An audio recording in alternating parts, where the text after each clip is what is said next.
Hi friends, welcome to cinema சம்பவம். இன்றைக்கி நம்ம பார்க்கக்கூடிய படம் ட்விஸ்டர்ஸ். லீ ஐசக் சங் டைரக்ஷனில், டேன் மிண்டல் கேமரா ஒர்க்கில், பெஞ்சமின் மியூசிக்கில் வெளியாக இருக்கக்கூடிய படம் தான் இந்த ட்விஸ்டர்ஸ். இதில் கேஸ்டிங் பண்ணியிருக்குது டெய்சி எட்ஜர் ஜோன்ஸ், கிளென் பால், ஆந்தோனி ராம்ஸ் பண்ணியிருக்கிறாங்க. நம்ம கேட் அப்படிங்கிற இந்த ஹீரோயின் அவங்களும் அவங்க டீமும் சேர்ந்து டொர்னடோ ரிசர்ச் பண்ணுறாங்க. அதில் வந்து சோடியம் பாலி அக்ரலேட்டுன்ற கெமிக்கலை யூஸ் பண்ணி அந்த டொர்னடோவோட ஸ்பீடை குறைக்கலாம் அப்படிங்கிறது தான் அவங்களோட ரிசர்ச்சு. பட் துரதிர்ஷ்டவசமாக அந்த ரிசர்ச்சில் தன்னோட பாய் ஃப்ரெண்டை அவங்க இழந்துடுறாங்க.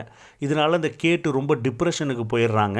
ஒரு 5 இயர்ஸ் ரிசர்ச்சை ஸ்டாப் பண்ணிவிட்டு அவங்களோட வேலையை பார்க்க போயிடுறாங்க. இதுக்கிடையில் அதில் மீண்டு வந்து அந்த கேட்டும் ஜாவிங்கிற ஒரு 2 பேர் தான் தப்பிச்சு வந்திருப்பாங்க. அந்த ஜாவி வந்து திரும்பவும் ரிசர்ச்சுக்கு அழைக்கிறாரு. அவரும் அவங்களோட ஃப்ரெண்டு தான். ஸோ ஃபஸ்ட்டு இனிஷியலாக மறுக்கிறாங்க ஹீரோயின். திரும்பவும் என்ன பண்ணுறாங்க, அவங்க அந்த ரிசர்ச்சில் போய் ஜாயின் பண்ணுறாங்க. இதுக்கிடையில் டெய்லர்ன்ற ஒரு கேரக்டர் வராரு. அவர் ஹீரோவாக இந்த படத்தில் வராரு. அவர் வந்து ஒரு யூடியூப் சேனல் வச்சு நடத்திக்கிட்டு அதில் வந்து இந்த டொர்னடோ ரிசர்ச் எல்லாம் வந்து யூடியூப் சேனலில் போட்டுக்கிட்டு இருக்கிறாரு. அவரும் இவங்க டீமில் வந்து ஜாயின் பண்ணி இணைஞ்சு இந்த ரிசர்ச்சை ஃபர்தராக கொண்டு போகிறாங்க. ஸோ இந்த டொர்னடோட ஸ்பீடை, இன்டென்சிட்டி அவங்க குறைச்சாங்களா, இந்த சோடியம் பாலி அக்ரலேட்டை கரெக்டாக யூஸ் பண்ணாங்களா அப்படிங்கிறதான் மீதி கதை. ஸோ இந்த படத்தை பார்க்கும்பொழுது நமக்கே ஒரு பிஹெச்டி பண்ணுற எஃபெக்ட் வரும். அந்தளவுக்கு இந்த படத்தை கொண்டு போயிருப்பார் லீ ஐசக் சங். அவரை கண்டிப்பாக இதுக்காக பாராட்டியே ஆகணும்.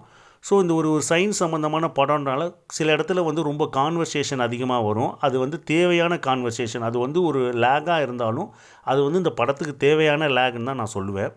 மற்றபடி இந்த படத்தை வந்து ப்ரொடக்ஷன் கம்பெனி வந்து ஆம்பிளின் என்டர்டெயின்மெண்ட்டும் இதில் வந்து ப்ரொடக்ஷன் பண்ணியிருக்கிறாங்க. ஆம்பிளின்ங்கிறது ஸ்பீல்பர்க்கோட கம்பெனி. ஸோ ஸ்பீல்பர்க் ஒரு படத்துக்கு ப்ரொடக்ஷன் பண்ணுறாருன்னா விஷயம் இல்லாமல் கண்டிப்பாக பண்ண மாட்டார். 1996 ட்விஸ்டர் வந்துருச்சு. அப்போ உள்ள விஎஃப்எக்ஸ் எஃபெக்டோட இப்போ இருக்கிற காலகட்டத்துக்கு இதில் வர விஎஃப்எக்ஸ் எஃபெக்டெல்லாம் ரொம்ப அருமையாக இருக்கும்.